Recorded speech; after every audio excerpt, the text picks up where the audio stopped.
With me here today, I have the pleasure to have the team from Innovation Norway Bucharest and also the team members from Innovation Norway Oslo.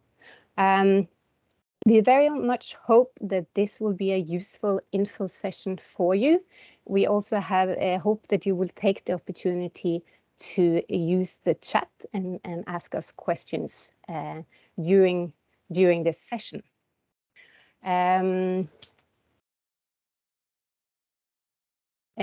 Just a quick and a few words on the objectives of the EIA Norway grants.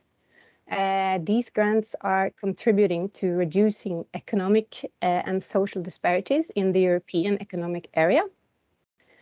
And the grants are strengthening relations between Norway, Iceland, Liechtenstein, and the beneficiary countries. It's set aside 2.8 billion euro to programs in 15 countries. And many of these beneficiary states, including Romania, have included energy programs. Who are and who is Innovation Norway? So Innovation Norway is a state-owned agency with an objective to contribute to the growth of Norwegian industry and commerce by offering capital and expertise. Innovation Norway is then the fund operator of the energy program in Romania. With us, we have the donor program partners such as the Norwegian one and Norwegian Water Resources and Energy Directorate. And from Iceland, we have the National Energy Authority. In Romania, the program partners are Ministry of Energy and Ministry of Environment. The overall objective of this program is less carbon-intense energy and increased security of supply. And also the bilateral objective, as you can see there, is to strengthen bilateral relations then between Romania and these donor states, Iceland, Liechtenstein, and Norway. And the program budget allocated for this is euro 62.8 million.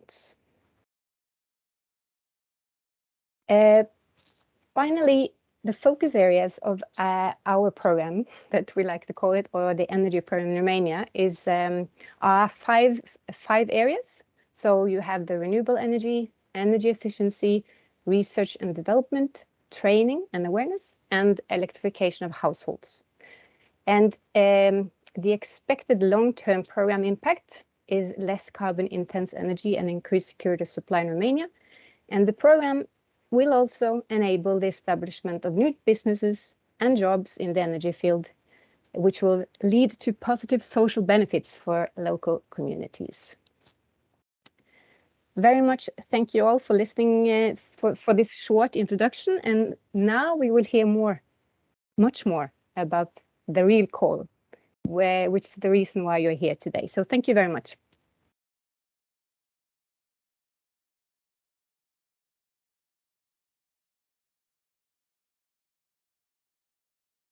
Thank you very much, Inge. And now I would like to invite my colleague, Gabriela Constantin, who's the senior advisor within the energy program, who's going to present us. It's going to be the bulk of the presentation, and we're going to go through the call today. Please, Gabi. Thank you, Alina and Inger. First, I would like to thank you for participating today to the webinar and matchmaking event regarding awareness raising, training, and competence building on energy field. My name is Gabriela Constantin, and I am Senior Advisor at Innovation Norway Bucharest office. Our goal today is to present you new financing opportunities in energy field and help you to understand our new call, increase knowledge on renewable energy, energy efficiency, awareness raising for general public, and training under energy program in Romania. The purpose of this call, according to the title, is to raise the awareness and also to raise the competence, building on renewable energy, energy efficiency, and energy security.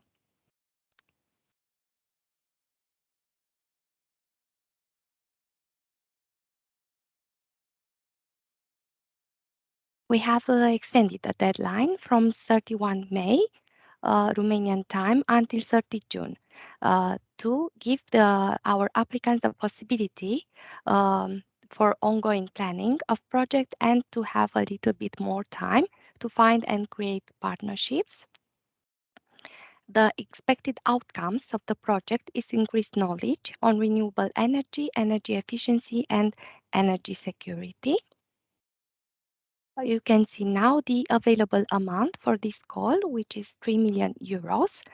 The minimum amount of grant assistance apply shall be 50,000 euros. The maximum amount of grant assistance apply for shall be 200,000 euros. And the target group for this program is entities legally registered in Romania. The applicants must have been established for at least 3 years at the date of the deadline of the present call. And now I will present you some information about the donor partnerships projects. It is not mandatory to have project partners in the projects, but partnership projects are encouraged and will be awarded additional points during assessment. Most points will be awarded to cooperation with entities from the donor states in donor partnership projects. For this call, the donor state is Norway. It's important to mention that the partnership quality will be assessed. That means the extent to which the partnership agreement includes clear division of roles, tasks, responsibilities, and cash flow, which should have been agreed upon. For example, assessment of partners' involvement in the preparation, implementation, and sharing of project results. Each partner has a significant contribution to the project activities. To qualify for such points, the donor state partner from Norway and or from Romania should be actively involved in and efficiently contributing to the project implementation, and to share the common economic or social goal, which is to be realized through the implementation of the project. The simple provision of services does not qualify as a partnership project. These follow-up agreements should be in the partnership agreement, which should include clear division of roles, task responsibilities, and cash flow. Who can be partner? The partner could be any public or private entity, commercial or non-commercial, established as a legal person in Norway or in Romania. Projects that include Norwegian partners are encouraged. Eligible partners are any public or private entities, commercial or non-commercial, established as legal person in Norway or in Romania. Other things that should be mentioned is that the partner must have been established for at least 1 year at the date of the deadline at the present call. And if the applicant has one or more partners, a draft partnership agreement defining the roles and responsibilities of the different partners should be attached to the application.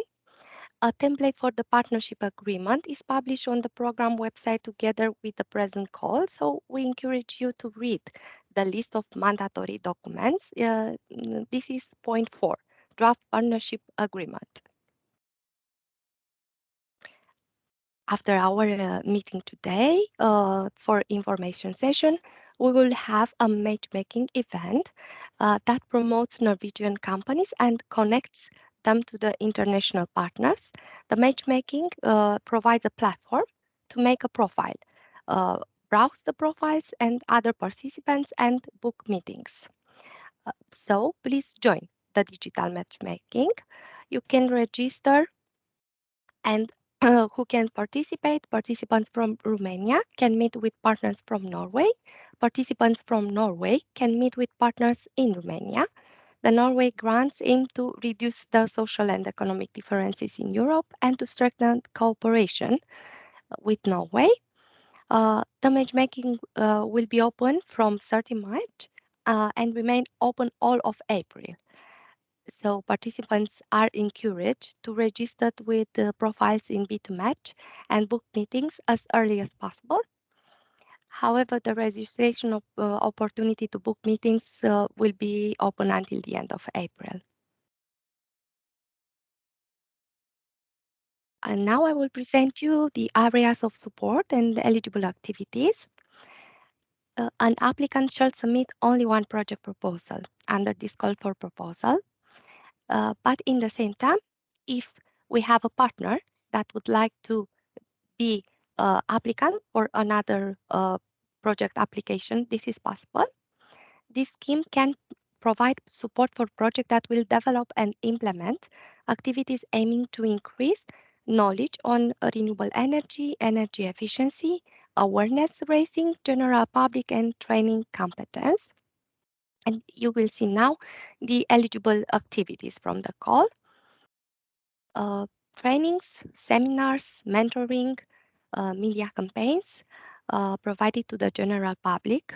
This could be done by business organizations, SMEs, large companies, incubators, accelerators, as well as the public sector, like public organizations, local, regional, or central public entities, public educational institutions like universities, sky schools, academia, in the fields like renewable energy, energy efficiency, conference workshops in the field of energy, with the goal for awareness raising to general public or to public authorities, credit giving education at tertiary level on renewable energy, energy efficiency, and energy security, training staff in energy advice, like training city, communes, municipalities staff and guidelines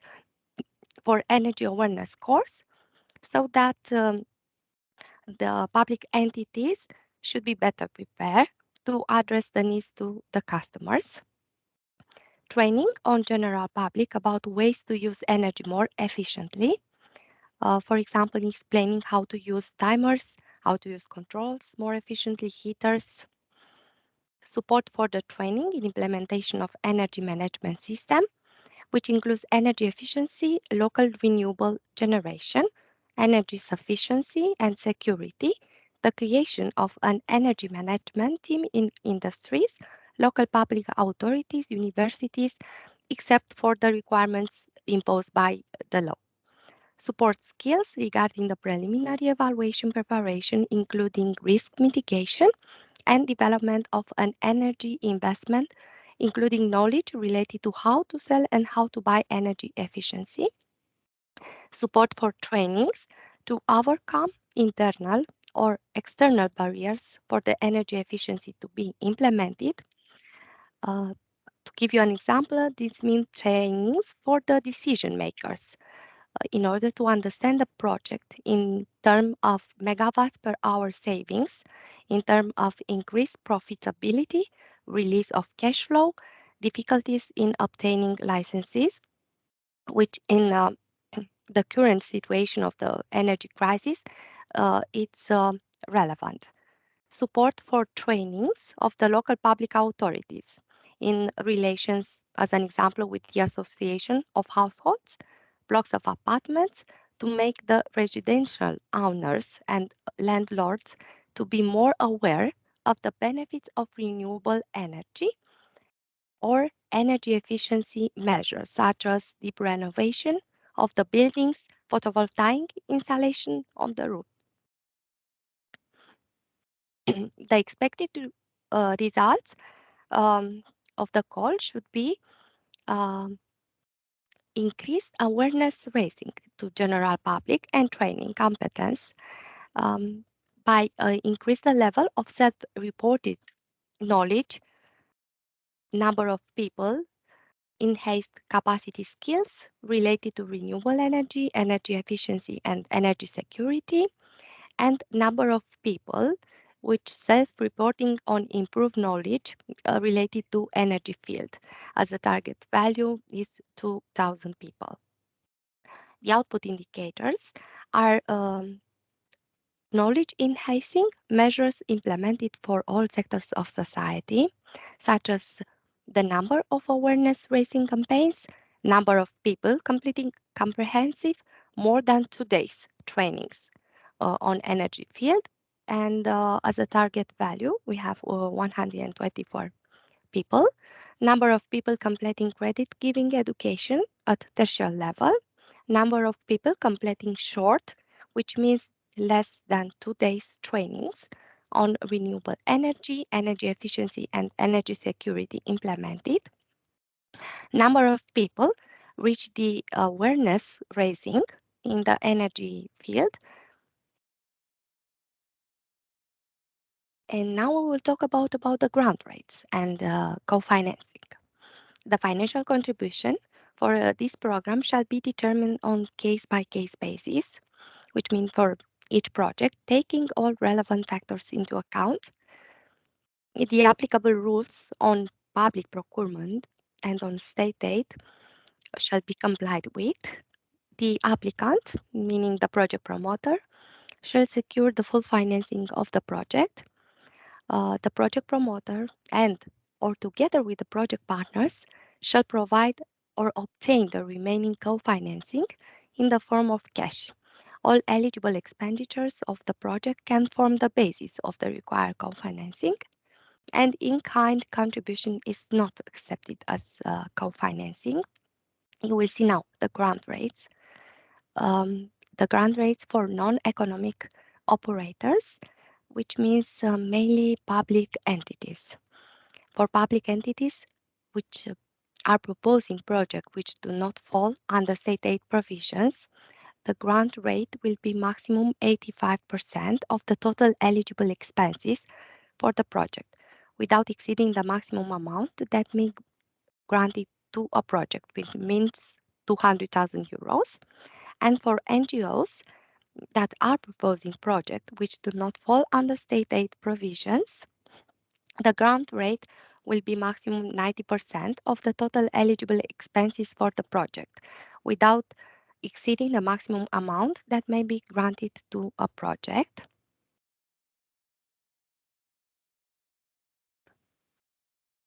We will see now the grant rates for economic operators. Economic operators are the entities that are involved in economic activities, and the grant rate will be determined based on the applicable provision of Commission regulation, declaring certain categories of aid as compatible with the internal market in application. The grant rate may vary from 30% to a maximum of 90%, depending on the type of state aid awarded, size of the applicant, and other elements included in the provision of the regulation, which are relevant to the project. Applicants should not expect to receive the maximum grant amount, but they should provide reasoning on how the project activities are in corresponding with the criteria for each of the relevant state aid categories, which you will see in the next slide. For this call, the following categories of the state aid are applicable: de minimis support, and Article 31, training aid, and Article 18, aid for consultancy in favor of SMEs. My colleague Magnar will tell you more about this. I thank you very much for your attention. And if there are any questions, please write in chat, and I wish you good luck. Thank you.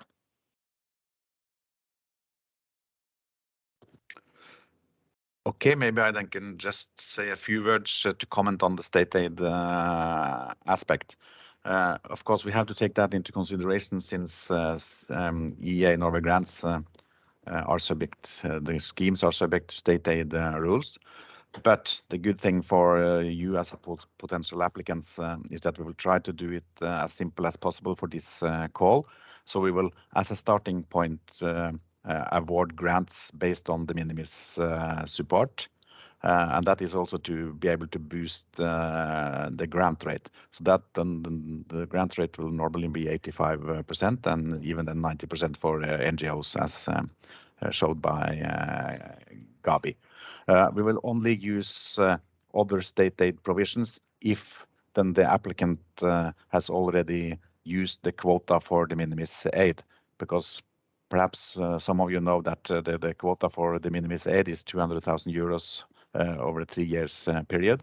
So if then the applicant has used already that quota or part of that quota, then it could be that we will have to use other state aid provisions, and that would be then as showed on this slide training aid. And then for training aid, then the grant rate could be up to 70% for small companies. And we can also use aid for consultancy in favor of SMEs, and that will be 50%. But again, we will try to use the minimum support as much as possible to boost the grant rate. And of course, for non-economic operators, then proposing projects that are non-economic, then we don't have to think about this at all, because then it will be outside the state aid framework. So again, the message is that the grant rate will in most cases be rather high for this call, but it could be for some applicants, if they have then used the quota already, that we will have to use then the regular provisions on state aid for training and consultancy in favor of SMEs. I think that is all that I need to say. I think that should be the message. Thank you. Thank you, Magnar, and for going through the state aid regulations, and thank you, Gabi, for going through the call specifications. And now I will invite my colleague Ramona Kostutz, who is the financial advisor within Innovation Norway, to go through the financial presentation and what you need to prepare in terms of that. Please, Ramona. Thank you, Alina. Welcome. I will present the detailed activity budget, which you have to submit with the application. This is a very easy form of the detailed activity budget, because you have only 3 sheets. Detailed budget, where you have the budget of the project, balance sheet, and profit and loss. Please, before filling the information, the financial figures, check the guideline for the detailed budget and financial forecast. So this is the first sheet, the detailed budget. Please be aware and read all the specification, and then you should delete this form, this information form. You will put here in this sheet all the eligible activities, and but they have to be in accordance to your company or your organization. The detailed budget, you have to be sure about the fact if your VAT, if you pay VAT or you don't recover, you shouldn't. You should also specify this. Do not include in the budget costs that are 100% covered by the promoter or are not eligible to be financed under this call, and pay attention to the state aid category when you include these eligible activities and the values for each activity. The second sheet is the balance sheet. The historical data that is required is for 2018-2020. If you don't have the certified annual financial account, or in Romanian bilanțul pentru 2021, you should send us the balance sheet, balanța pentru la sfârșit de 2021. So I specify in Romanian because sometimes we have a problem with this understanding.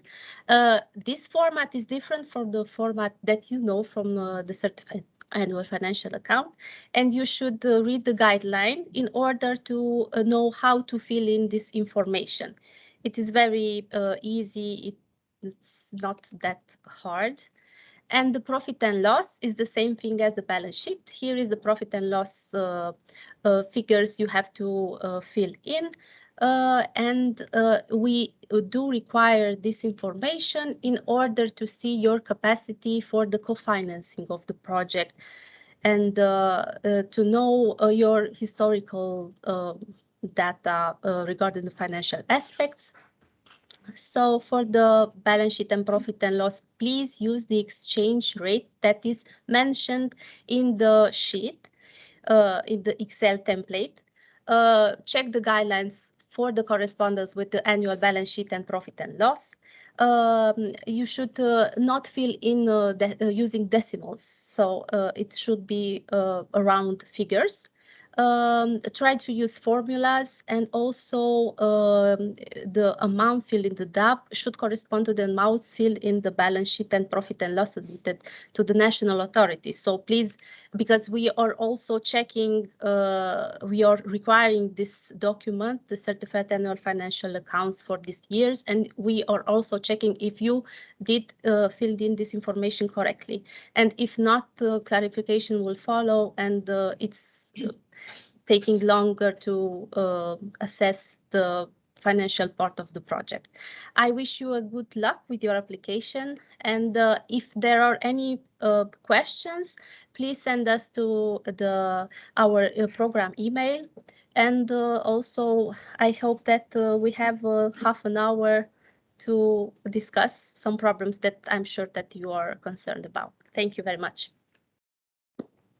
Thank you very much, Ramona, for going through your recommendations for the detailed activity-based budget. And now we're moving on to the Q&A part of this session. I don't see any questions in the chat. Maybe people are shy or everything is very clear. But if you would like to raise your hand, say the question out loud, then you're more than welcome to.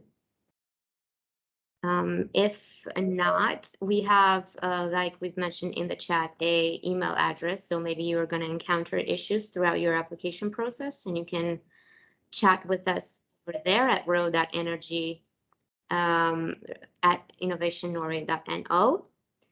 But I'm just going to go through, if nobody has any questions, or somebody does. Okay, please. Please, Mr. Robert Gabrielic. Can you hear me now? Yes. Okay. Yes. Where can we access the presentations, please? Because they are a very good source of information. Thank you. Yes, thank you for the question. The presentations will be on the website, Innovation Norway website, and all those people who have registered for this session will get a link to both the recording and the presentations and the frequently asked questions. There is a document which is already live on our website, the frequently asked questions, that it's currently being updated with questions that people have. So all of that you will get on the website, and you will get a link to it. Thank you. Somebody's asking more than 2 days worth of training. Does that mean 2 days or more? As in 3? Is 3 days okay?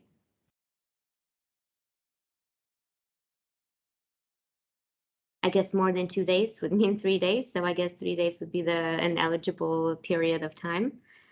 The same person's asking outside of the manager of the CV, the CV of the manager of the project, can they attach other CVs of the team members relevant for the project? Yes, you can attach everyone who's in the project management team. You can attach all of their CVs. Under what section? Under what section? There's going to be within your application a section that is called CVs for the project management team. And that's where you can attach the CVs of the project management team. Can we send the project proposal and receive feedback before submitting? Gabi? I can answer to this question too, but I want to mention something regarding the previous question. I encourage you to read on our website the list of mandatory documents. You will find there the templates for all the mandatory attachments needed for this call, starting with the expected outcomes of the implementation on the project, which is also a template, then the detailed activity budget, the DAB that my colleague just presented to you, the letter of commitment, draft or partnerships, and also CV of the project management team templates. You may also submit all the teams member CV that are involved in the project Then you will also see the self-declaration of the applicant is again a template. If applicable, the self-declaration of the partner and project document, which is also a template. Then I also encourage you to read the essential readings, meaning the standard terms and conditions of EEA and Norway grants programs operated by Innovation Norway, the project assessment methodology, because you will see there how the project will be scored and assessed. And it's also important when you are building the project document or the business plan. Uh, the guidelines on cross-cutting issues and good business practice, because again, it's something that you will have to fill into the application form. Communication guidelines, because it's also mandatory activities within the project. Also the glossary of terms if you need more specification, and the guideline for detailed activity-based budget, the DAB that my colleague presented before. So it's important to read all these documents before starting preparation of your application, and then you will have a field into the project application form, which will be submitted online for each of the sections. Thank you, Gabi. If you also would like to take a question on whether people can receive feedback on their project proposal before submitting it. We are not evaluating the project before submitting it, but if there are any questions related to the call of proposal, we encourage you to write on our official email address, which is raw energy. And if there are anything that we can help, we will respond you in a maximum of 3 days, 3 working days.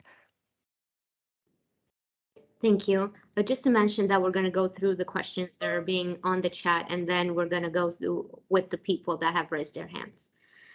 So another question is if within this specific call, we're supporting only small types of projects, and it's very specific anaerobic digestion plants for city-owned sustainability. So it is a small grant scheme, as the maximum cap for that you can apply for is 200,000 euros. But it is not investment; it's mostly training. So I'm hoping that would answer your question. So I would say no, it wouldn't be for an investment on a plant, but only if you would like to do some training regarding energy efficiency or other types of renewable energy sources. Where do we upload the project document within the platform? There's a section called New Application. When you go into, I can put in the link here, but I'm sure everyone is familiar with the call text. But there's a section called New Application, and that's where you can add in the project document. But there's going to be a specific section within that new application, project document or business plan or something of the like. Do the courses need to be certified by local or international entities and institutions? Would Gabi or Magnar would like to take this? I can answer. Yes, please. Okay. Yes, an organization may apply for funding based on the eligible activities described in the call. It's not necessary to be the organization authorized for such of trainings or courses, but it will be assessed that the organization and or the trainers have the proven expertise to provide the training. This is also one of our frequently asked questions. You're going to be able to see it in the FAQ document on the website. Do all 5 indicators, output indicators, are they mandatory, or can the applicant reach only 2 out of the 5 indicators, as an example? So I would, yeah, please go ahead, Gabi. Thank you, Alina. Yes, it is not mandatory to fulfill all the indicators. Or what is important, it to be correlated in main indicator with the eligible activity. All right, so in this sense, only one income outcome indicator, would that suffice? Yes, for example, if we will have a public campaign for awareness, then it's sufficient to have the indicator regarding the awareness public campaigns. If we have a training that is more than, let's say, 2 days, which means started with 3 days, then we will fulfill the indicator with trainings more than 2 days. So it depends very much on the project subject and what you want to do in your project.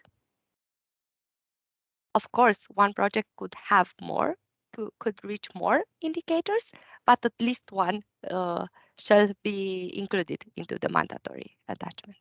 Thank you. In order for it to be a manageable project. Thank you very much. Can you detail what is the meaning of the number of people completing credit giving education at tertiary level as one of the project outcomes? So if we can go through credit giving education at tertiary level. What it exactly means. Yes, thank you. Gabi? Thank you. So the target value for the program, as it was in the presentation, it was related to 10. And I will explain a little bit what this means. This means the access, participation, and quality of tertiary education in Romania. Is for stimulating access to and participation in tertiary education, including the disadvantaged groups, such as students with disabilities, for example, students from low-income families, orphans or placement centers, or Romanian ethnics, or students from rural areas, which are trained in the energy field, meaning they learn how to use energy more efficiently, or so on. This could be a very large area, but the credit giving education, it means the access and the trainings to this target group. Thank you. Can you be a partner in a project and also be eligible to apply for a grant? I would say yes, you can do both. It would have to be 2 applications, obviously distinct. What is the allocated time from when the application is being submitted until the financing contract is being signed? So normally evaluation time, as you can see in the call text, it is 6 months. And then probably add another 2 months if on top of that, at a very maximum until the contract is being financed, or maybe less. Now, this is obviously a ballpark figure and depends on, it's on a case-by-case basis on the complexity of the project and the number of applications received within the call. Then we observe that the target group is entities. Meanwhile, the outcomes are number of people. So target group is number of entities or number of people. If I may? Yes, please. So the trainings will address the people. If it's for example, a public entity could address these trainings or the awareness campaign to the general public, which means people in the community, or it could be for each own employee, or even for the decision makers into that entity.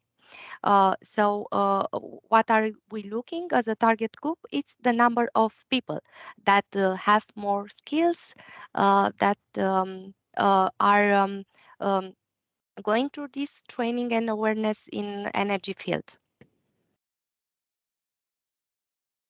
Thank you. Thank you. Are there maximum percentages per cost category? For example, maximum X% for human resources cost, maximum Y% for printed materials or technical equipment necessary for the implementation of the project. Thank you. So depending on, but I think Magna can correct me here, depending on the type of state aid that it's being applied, then the percentage will be different. But if we're looking at de minimis, then it will be around 85 to 90%. Magna, would you like to take this question?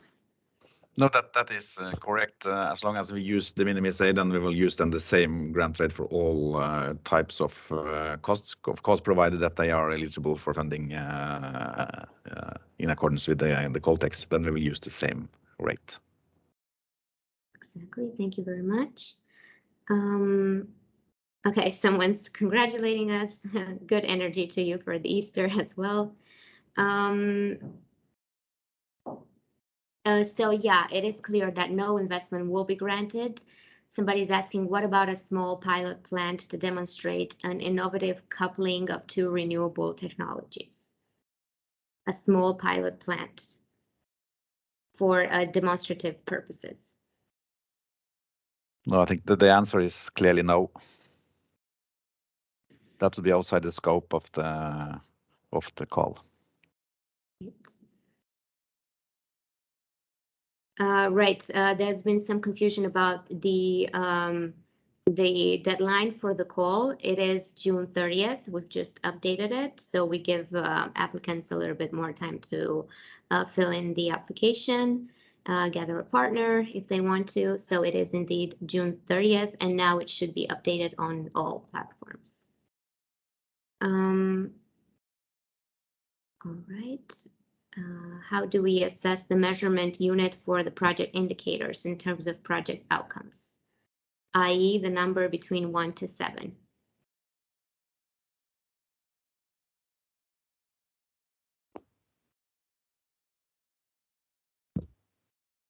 If I may answer to this question, this is related to the measurement of, for example, after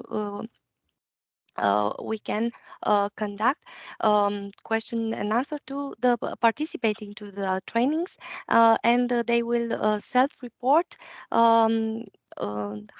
if the training has been helpful to a scale, because this 1 to 7 it's regarding a scale of how much each of the participants could understand or raise the skills or the capacity on energy field. Right, thank you. And if you would also like to take the question on what is the meaning of self-reporting, that is self-reporting enhanced capacity related to renewable energy and energy efficiency and energy security. Okay, self-reporting meaning an employee, for example, of public authorities that could say that after they have conducted the training, they understood or gained better skills. They can, for example, work in the field of energy, or, for example, energy. They can understand energy efficiency better. Or if we are talking about decision maker, they could understand better how to address or how to make project investment in the energy field, or how to apply for funding in such field. All right, and the last question on the chat, or I'm sorry, it's second to last. If can we target a company? Can we target a company and train only the people of that company if the target group refers to management and employees for over 1,000 employees, or should we focus on more than one company? One company should be sufficient if it's a target group, but please, Gabi, go ahead. Thank you. The target values are the target values of the level of the program, but it is not mandatory to train 1,000 people. You can, for example, train the people from your own company. If you want, for example, new skills, or for the company to better understand how to act or make some energy measures improvements. So it's This is up to the applicant. If they want to train one company, more companies, for example, a public authority could train or raise the awareness in their community, but a county council, as an example, could raise the awareness or make a campaign at the level of regional community. Meaning more local authorities. So it depends very much on how you think and structure your project idea. Thank you. Someone is asking if they can target employees from the public sector. And yes, the public sector is one of the most relevant. All of them are relevant, obviously, but the public sector would benefit very much from it. So yes. So no investment granted. Okay. Right. So this is not an investment, a call that does not have the kind of state aid which includes investments. So it's only training and awareness. But we did have back in the last couple of months investment projects, both in this program and the SMEs growth program. But for this one, it's just training and awareness. Can an applicant apply twice as main applicant or only as main applicant once and as partner in a second application? Right, so they can only apply once, yeah? Please go ahead. Thank you. Yeah, one applicant can submit only one project application, but it can be partner in other project application. Can the trainings be delivered online or face-to-face? Both would work, especially now, both online and face-to-face, yes. Is it an optimal number of applicants in a consortium? What's an optimal number of applicants in a consortium? Would that be the question? I could answer to this. It can be a consortium with more than two partners, for example, but it does not mean that you cannot come, for example, with a consortium with 6 partners or only one applicant. So everything it's possible. It depends again of the project idea and the level and the target group you are addressing to. Okay, and then we have some proposals for potential eligible activities within the tertiary education program. So somebody's asking if activities such as curricular development, quality assurance, in partnership with Norwegian company counterparts, stipends for students who cannot afford tuition, would these be considered eligible as activities? May I? Yes, please. This could be, of course, an eligible activities as long as the training is related to energy, as long as the training is related to one of the focus areas, which is renewable energy, energy efficiency measures, or energy security, which means energy supply. Thank you. And the co-financing rate for an NGO, which would be, if I'm mistaken, is it 10%, the co-financing, or 15% for an NGO? If I may? Yes, please. The maximum grant rate for an NGO is 90% if it's not subject to the state aid rules, or also it may apply for de minimis. And this means that the co-financing is 10%. 85% is for public entities. The cost for studies is an eligible expense. Could we include this type of cost, a study on energy poverty, as a starting point for one of the eligible activities? A starting point for instance, a raising awareness campaign. So if the cost for studies or a study on energy poverty, would be considered an eligible cost. It would be as part of curricula. Please, Gabi. I would like to mention that it's very important to understand the scope of the call. For example, it depends of the study, because if it's a feasibility study, for example, then it's not eligible.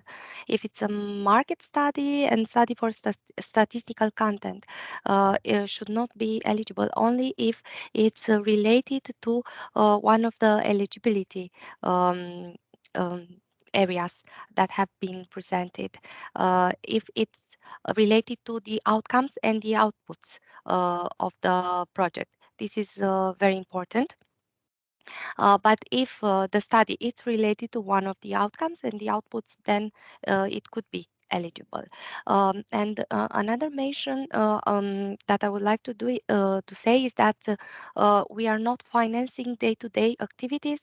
For example, an university could make trainings in energy field, but could not be financed for their day-to-day, for example, courses or studies in the field of energy. It has to be a new group target, or a new um, train specific for the energy, which is not a day-to-day activity. Thank you. If someone's asking if it's compulsory to have a Norwegian or Icelandic partner to be eligible for funding, first of all, no, it's not. You don't have to. You do get more points if you have a partner, but this call, it's only encompasses only Norwegian partners, so Icelandic partners are not eligible within this call. And I think we should also get some of the questions of the people that have raised their hands as well, just because I feel like we're running out of time. So Miss Isabella from Greenleaf Power would like to ask her question.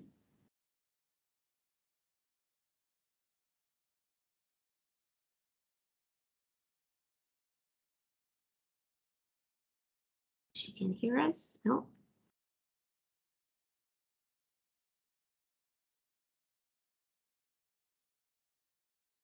Okay, we cannot hear you. So maybe we should go back into the chat then.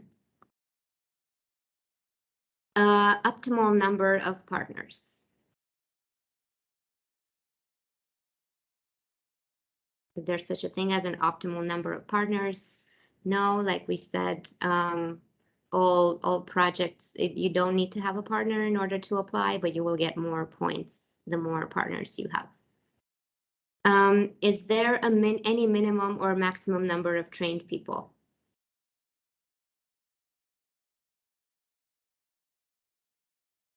If I may, to answer to these questions, as presented, we can go from the target group.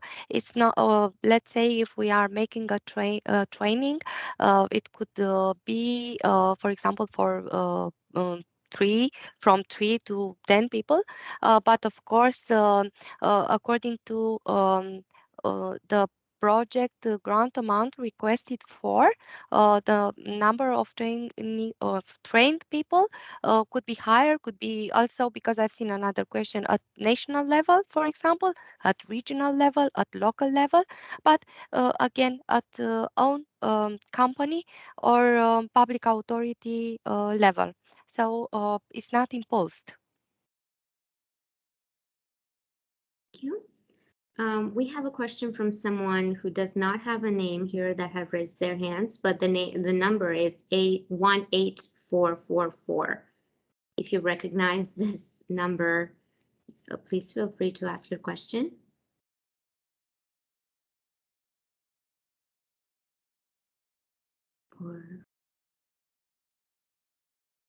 Okay.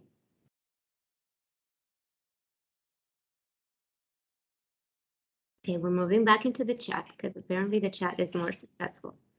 If the applicant is a public institution, how could they fulfill how could, I guess, proof that they have fulfilled the following indicator? Number of people completing credit given education at tertiary level under the expected outcomes and outputs. If I may, Yes. the people will have to register. For example, if it's regarding the tertiary um, credit given education, we are thinking to a group of students from rural area. Let's take that as an example. Then we will have the number of students from the rural area, because we'll have to have the name of the participants. They will have to fulfill that they have been, but the training courses and so on. Somehow it's easy to know exactly the number of the people that has participated. Um, and also, if one participant could not come for the training could be, for example, it happened once and could be also repeated in order to um, um, reach the outcomes and the output of the project. And it's also important to assess this risk at the level of the application form, if there are any risks. Thank you, Gabi. And kind of tied into what you briefly mentioned, what is a way, someone is asking, what is a way to prove that the training has taken place? So like you mentioned, they have to fill in signed Questionnaire, yeah, and questionnaire. questionnaire. Pictures, I guess, would also work. If it's credit given education, then obviously certificates. Different ways in which you can prove that it has actually taken place and we can verify it. If we're targeting nationwide trainings, the company can the company contract a specialized training company to deliver the training? So yes, the question is yes.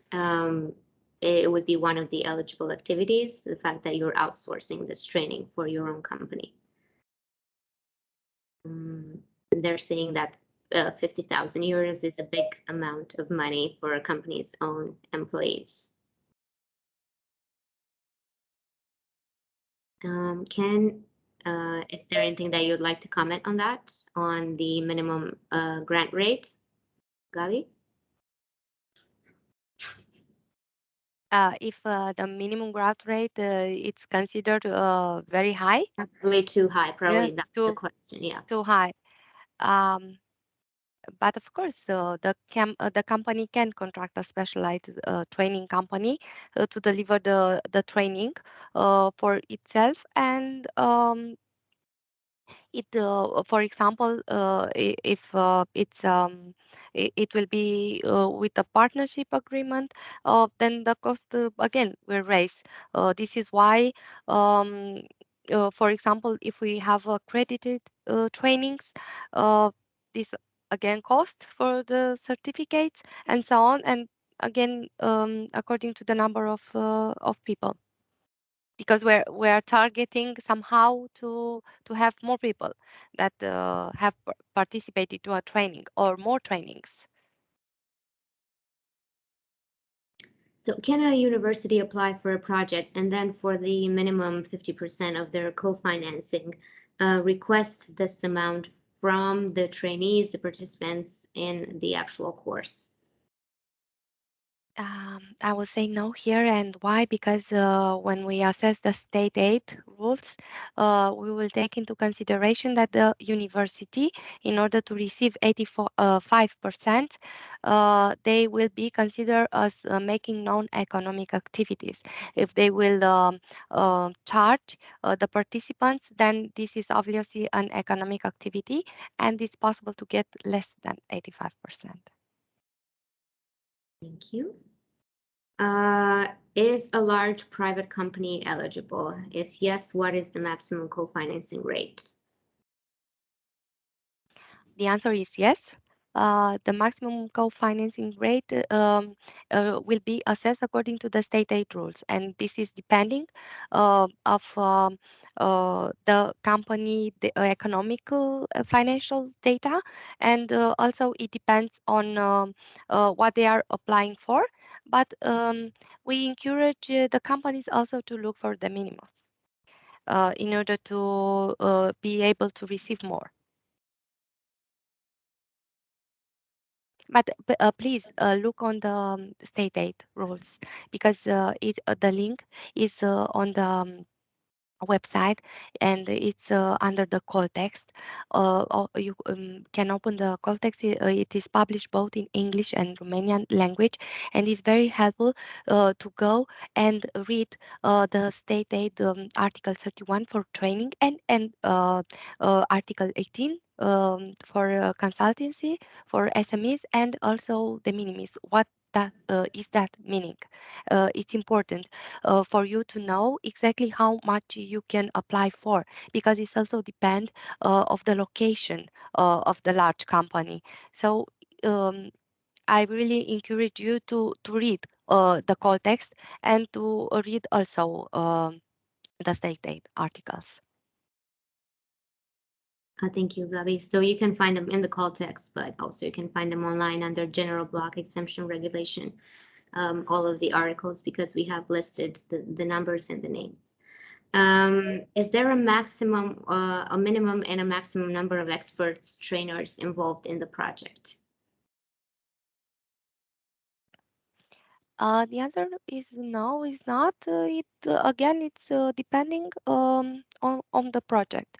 For example, you can have an expert, a trainer or a former that it's performing the training, or you can have many. It depends. If, for example, you are a county council and you want to make trainings at a regional level, it might be possible to need more than one trainer, or it might be possible to need to have more sessions, not only one. Uh, if the project is containing a partnership, for example, with a Norwegian university, let's say, or a Norwegian company in the energy field, it might be possible to have more trainers from Norway, for example, that are coming in Romania, or to exchange experience. The Romanian, let's say, the decision makers could go and see um, this a related project as this in Norway. So it depends very much on the project idea and what you're looking for. I know we're running a little bit over the time limit. Should we carry on with some more questions? I think we only have a few left, but if not, like I said, please talk to us on ro.energy@innovationnorway.no, and we will reply within maximum of 2 days. So, but should we carry on with the remaining that we have? Or maybe just a few more. It's okay. It's okay. If you can wait, we're happy that you're here. Can't they have the training recorded and then use the recording, probably place it on an online platform and then sell it? So I guess this would depend on what kind of entity you are, if you're economic or non-economic entity. But Gabi, would you like to expand? Yes, thank you. For example, for a public entity which will be assessed that is not applicable for the state aid rule, meaning the extent that they are not making economic activities, then obviously could not be sold. So the trainings should be for improvement of the awareness and training at local community level, not for selling or profit purposes. A company, for example, could make profit on that and shall be assessed according to the state aid rules. And the grant rate will be different, obviously. A question that ties into that, what you just mentioned, someone is asking when they're talking about an NGO. For the project to not fall under state aid rules, it means that the project should not produce any economical or commercial advantages. Is that the correct understanding? Yes, so it means that through this project you are not making an economic activity, and the result of the project, for example, it could be a benefit of a community, but not in a profit. The next question, whether the trainers should have a certificate attesting their capacity, is, for example, sufficient to prove the existence of a PhD degree for a trainer or a university academic degree for a trainer. I would say it's sufficient to prove that you have some form of expertise within the field that you are providing the training for. Obviously, if there's certain energy fields that require attestation and credit, then you should have it. But if it's general, a PhD or an academic degree should suffice. If we can make a document with today's questions and answers, yes, we can. We can make a document, and like I said, we're going to upload it on the already available frequently asked questions document that we have on the call text on the website. Which are the eligible, I'm not sure what CIDT means. I guess eligible activities for the trainers, if they include transportation as well for the person trained. Or both for trainers and the person trained, if transportation, yes, if the costs for transportation are included. If I may answer to this question, it might be included. I also encourage you here to read the Article 1.5 from the call text, which is related to eligible expenditures. And you will see there all the eligible expenditures, because it's important to know that the assessment of the grant awarded for a specific project will be made assessed on the applicable state aid legal basis, like we've said before. And however, in the cases where eligibility provision of the state aid legislation are more extensive than the detailed eligibility provisions, then the text of these calls will prevail. And the general principles of eligibility, again, are very important, that the eligible expenditures are those expenditures that are actually incurred by the project promoter or the project partners and meets the call text criterion, which means they are incurred between the first and final date of eligibility. They are connected to the subject. This is important of the project contract. So in the case of this question, yes, they are indicated in the detailed activity budget. This is again very important when you are submitting the DAP, to write there exactly what are the expenditures of the project. The expenditures are proportionate and necessary for the implementation of the project. They are used for the sole purpose of achieving the objective of the project. This is also important, and its expected outcomes in a manner consistent with the principle of economy, efficiency, and they are also identifiable and through being recorded in the accounting records of the project promoter or project partners. Um, and they are determined according to the applicable accounting standards. Again, the expenditure should comply with the requirements for applicable tax and for social legislation. Um, so this is very important when you think on the budget. So please read the call text point 151 and 152, general principles of the eligibility. Thank you, Gabi. And we'll take one last question. If one of the eligible costs, can it be a platform on which the employees can be trained? But I assume an online platform would mean if this is an eligible cost. It could be an eligible cost if the outcome and outputs will be also trained people, meaning that when you are making that online platform, you will actually train, because the outcomes and the outputs of the project are the number of people trained. It is very important to understand that the project will be assessed due to the contribution to the outcomes and outputs of the project. That is correct. And with that, if Ingrid would like Finally, to say- Alina, if I may, thank you, Alina and Gabi. Finally, from us here today, I would like to say a big thank you for taking the opportunity to join in here.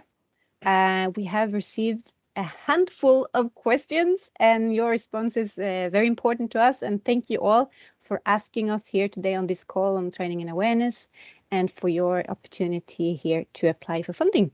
So, and I finally would like to say thank you to my colleagues in my team in the Bucharest office Innovation Norway for preparing this webinar and setting up this webinar, also for my colleagues in Oslo. So I wish you all the best of luck, and stay in touch, and do contact us if you have any questions, and do read the the FAQ document that we also will have as a living document for this call. So we will follow up and give you the presentations and the link for all of those who registered here today. Thank you all, and wish you all a good day.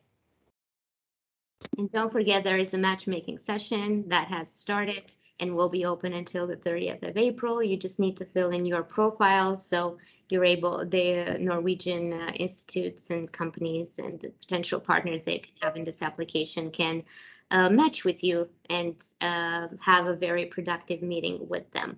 I'm looking forward to receiving and financing as many good applications as possible. Have a good day. Thank you Bye. very much, and good Thank you. luck.